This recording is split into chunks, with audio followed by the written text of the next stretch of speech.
ऐतिहासिक और वीरों की धरती साहा में इस समय हम मौजूद हैं। साहा में अगर देखें तो यहाँ पे ऐतिहासिक गुरुद्वारा जो है जिसकी अपनी ही एक धार्मिक महत्वता है।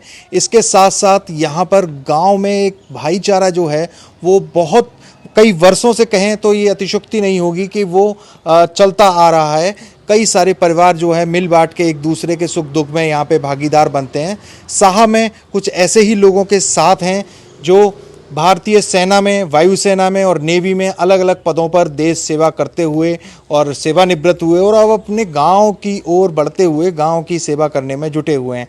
हमारे साथ कुछ ऐसे ही सेवानिवृत्त सैनिक हैं जिनसे हम बात करने की कोशिश करेंगे और जानेंगे कि उनका गांव जो साहा जो है वो किस प्रकार से सबसे अलग गाँव है। जी सर, आपका नाम? मेरा नाम आदर्श पाल सिंह है। मैं एयरफोर्स से रिटायर हुआ था। मैंने सर्विस ज्वाइन की थी अक्टूबर 79 में। जी। After 20 years I got retirement, मतलब प्री मैच्योर रिटायरमेंट ले ली थी क्योंकि मैं दोबारा वापस ही अपने गांव में सेट होना चाहता था। अच्छा। 20 साल की सर्विस में मेरा मेडिकल लाइन थी मेरी। हॉस्पिटल्स में जगह जगह कई हिंदुस्तान में लगभग काफ़ी पार्ट्स में घूमा। जी। और गोरखपुर से रिटायर हुआ। अच्छा। यहाँ आके फिर मेरा एग्रीकल्चर और पोल्ट्री में इंटरेस्ट था। मैंने अपनी पोल्ट्री शुरू करी। अभी लगभग मेरे को 26 साल रिटायर हुए को हो गए। मैं बड़ा अच्छा टाइम पास कर रहा हूँ अपने गाँव वालों के साथ। जैसे कि मैंने पहले छोड़ के मेरे को लगा था कि मैंने गाँव क्यों छोड़ा, बट बड़ा अच्छा महसूस कर रहा हूँ। तो सर, जिस समय आप ड्यूटी पे रहते थे, है ना, आप जैसे गोरखपुर से बता रहे हैं, आप रिटायर हुए यूपी से, जहाँ का माहौल ही मतलब हरियाणा की तुलना में डिफरेंट है। उस समय आपको गांव की कितनी याद आती थी और क्या चीज़ आप गांव की मिस करते थे? मिस तो हम हर चीज़ कर रहे थे क्योंकि ये इतना डेवलप नहीं था उस वक्त। मैं 79, देखो मेरे ख्याल 45 साल हो गए।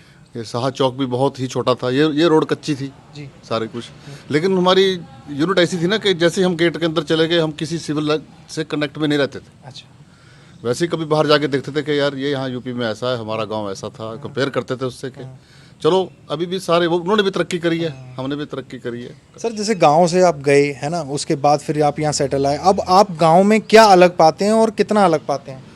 गांव में अच्छा महसूस कर रहा हूँ, लेकिन हर बार मेरे को वो टाइम याद आता है सर्विस का भी, जिसने हमको उंगली पकड़ के चलना सिखाया।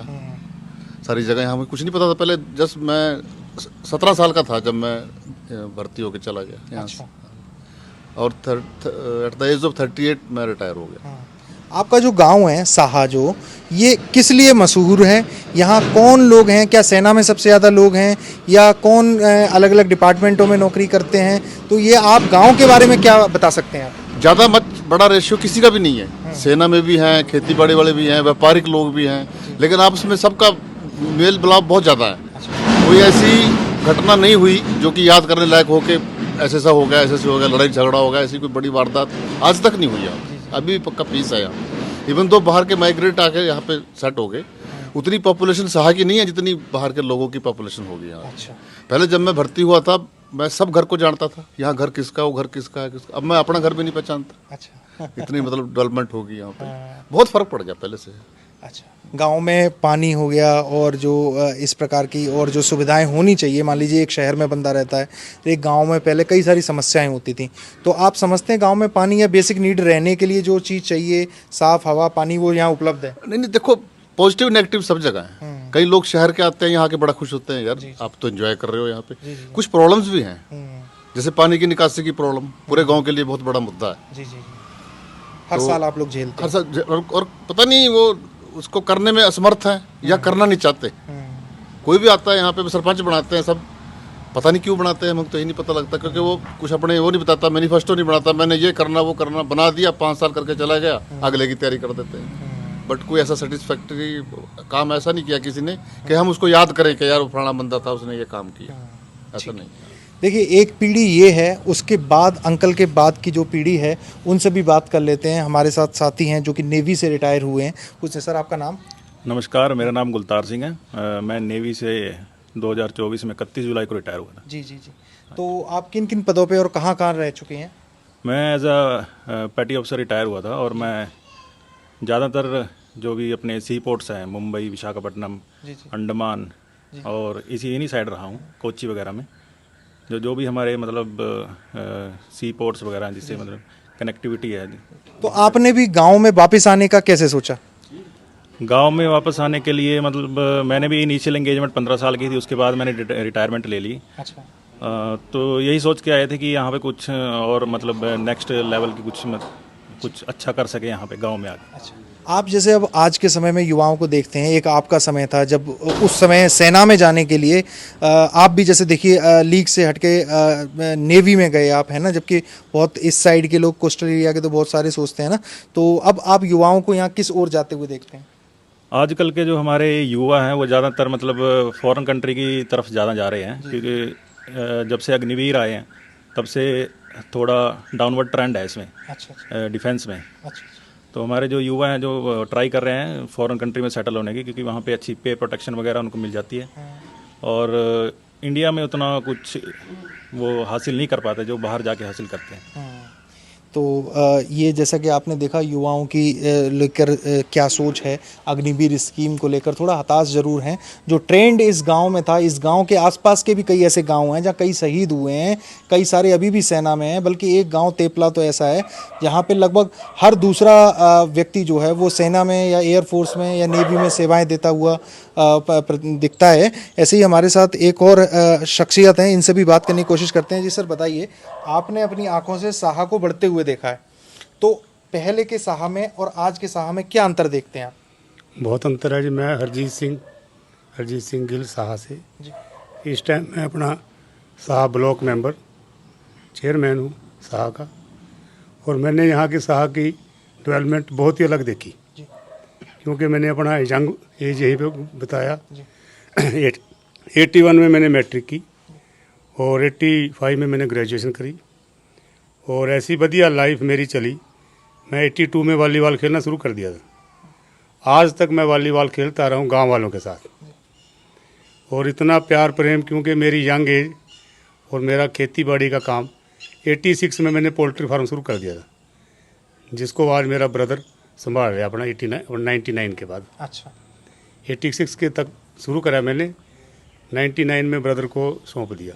सर एक चीज़ और देखने को मिलती है, अगर हम पुराने इतिहास में जाते हैं तो ये पूरा जो बेल्ट होती थी यहाँ पे चौहान मुस्लिम लोग जो थे वो बहुत ज़्यादा हुआ करते थे, है ना। उस दौर से और इस दौर में आप देखते हैं साहा में एक औद्योगिक क्रांति आई है, उस औद्योगिक क्रांति के बारे में उसका मेरे को बड़ा पता है। जी जी जी। हमारे दादाजी 90-95 साल की उम्र बता के गए। उनका 1913 का बर्थ था, और वो गए यहाँ 2004 में। उनके यहाँ होते जो अपना 47 के हमारे यहाँ से जो दंगे प्रसाद मुसलमानों के हुए, उनका इतना प्यार प्रेम था हमारे यहाँ, क्योंकि मैं 11वीं पीढ़ी में बैठे हूँ। हम 400 साल के बसिंदे यहाँ किले वाले हैं। तो उनका इतना प्यार प्रेम था कि वो हमारे दादाजी के साथ हर साल आते थे यहाँ मिलने के लिए। पुराने बुजुर्ग वो मैंने अपनी आंखों से आए, हफ्ता 10 दिन हमारे दादाजी के पास मिल के जाना, बातचीत करके जाना, क्योंकि उनका बड़ा अच्छा टाइम पास यहाँ 47 से पहले यहाँ हमारे दादाजी के साथ हुआ। और सारे जितने हमारे लोकल बंदे थे उनका सबका इतना बढ़िया प्यार प्रेम था, उसका तो याद ही याद है हमारे को आज तक। इतना साहा में कई सारी फैक्ट्रीज हैं, उसके बारे में बताइए, यहाँ कौन सी मुख्य फैक्ट्रियाँ हैं जो हैं? हमारे यहाँ इंडस्ट्री एरिया में तो बहुत ही कोको कोला, ऐसी फैक्ट्रियाँ भी जिसको देख के हम अंदर ऐसा लगेगा जैसे कि हम कनाडा अमेरिका में बैठे हैं। बाहर बैठे तो हम घूम रहे हैं, कुछ नहीं पता लगता, लेकिन जब हम फैक्ट्री में देखने जाते हैं ना, क्या फैसिलिटी है उनकी, क्या उन्होंने अपना बिजली घर अपना अंदर ही बना रखा, ये हमारा यहाँ साहा देखने में बड़ा ही अच्छा लग रहा है। तो जैसे ये औद्योगिकीकरण हुआ, यहाँ पे इंडस्ट्रियल एरिया बना और काफ़ी बड़ा इंडस्ट्रियल एरिया है, कई सारी बड़ी कंपनियाँ भी आई, आज भी काम कर रही हैं, है ना। तो क्या गांव के लोगों को रोज़गार भी मिला है? इसमें थोड़ा गांव के हमारे यहाँ साहे में कम है। जो बाहर के लोग हैं वो इसकी बड़ी प्रशंसा करते हैं साहा की। अच्छा, ये नहीं पता ये क्यों ऐसी बात है। हर बंदे के मुंह पर यहाँ साहा गांव है, लेकिन साहा वाले को इसकी सहूलत कम है। और तभी यहाँ साहा हमारा इतना फैल गया, अम्बाड़े से भी ज़्यादा हमारा साहे में इस टाइम तरक्की है।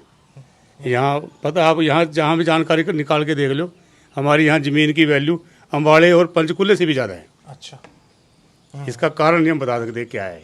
इसका कारण तो एक तो आपके यहाँ से हाईवे कनेक्टिविटी बहुत अच्छी हो गई, लोकेशन बहुत अच्छी हो गई। शाह चौक से आप जहाँ भी चले जाओ, दिल्ली चले जाओ, पंचकुला चले जाओ, जमुनानगर चले जाओ, 24 घंटे 24 घंटे वहाँ जबकि पे। पहले ऐसी सुविधा नहीं थी। हाँ, यहाँ पे ट्रांसपोर्टेशन सारा कुछ, इवन दो सारी सहूलतें, रजिस्ट्रेशन यहाँ पे रजिस्ट्री होती है, राज मंडी यहीं पे है, हमें कहीं अम्बाला जाने की लगभग जरूरत नहीं पड़ती, सारा कुछ यहीं पे माइनस पॉइंट यहाँ पानी की निकासी है। का बस यही है माइनस, सबसे बड़ा माइनस पॉइंट। जो आपकी लंबे समय से मांग रही है। हाँ, इससे पहले आज तो हम इस पानी की निकासी के लिए समस्या है। इससे पहले आज से 20 साल पहले हमारे को पानी वाटर सप्लाई की कितनी समस्या थी, वो हमारी सही होगी।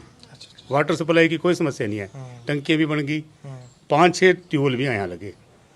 जैसे उसकी समस्या हमारी हल हुई है ना, अगर हमारी निकासी की भी हो जाए ना, तो फिर साहे जैसी कोई बात ही नहीं है। ठीक है, तो जैसा कि आपने देखा, ये साहा जो है ये स्वतंत्रता सेनानियों का भी गांव है, यहाँ से स्वतंत्रता सेनानी भी रहे हैं। इसके साथ साथ यहाँ पर जो सुभाष चंद्र बोस जी की बनाई हुई आज़ाद हिंद फौज थी, उसमें भी यहाँ से जो है वो सैनिक रहे हुए हैं। उन्होंने बहुत अहम योगदान निभाया है, जिनका नाम श्री नानक सिंह सभरवाल है बताया जाता है, और उनके भी परिजन जो हैं वो गाँव में ही रहते हैं। अब जो साहा जो है वो आसपास यहाँ से हाईवे गुजरे, यहाँ से जैसा कि बताया कनेक्टिविटी बहुत अच्छी हुई, औद्योगिकरण हुआ, तो साहा जो है वो अपनी विकास की ओर जो है वो लगातार उड़ान भर रहा है। अंबाला से अमर उजाला के लिए वैभव शर्मा की रिपोर्ट। अगर आप ये वीडियो YouTube पर देख रहे हैं तो हमारे चैनल को सब्सक्राइब कर बेल आइकन दबाएं, और Facebook पर देख रहे हैं तो हमारे पेज को लाइक करें।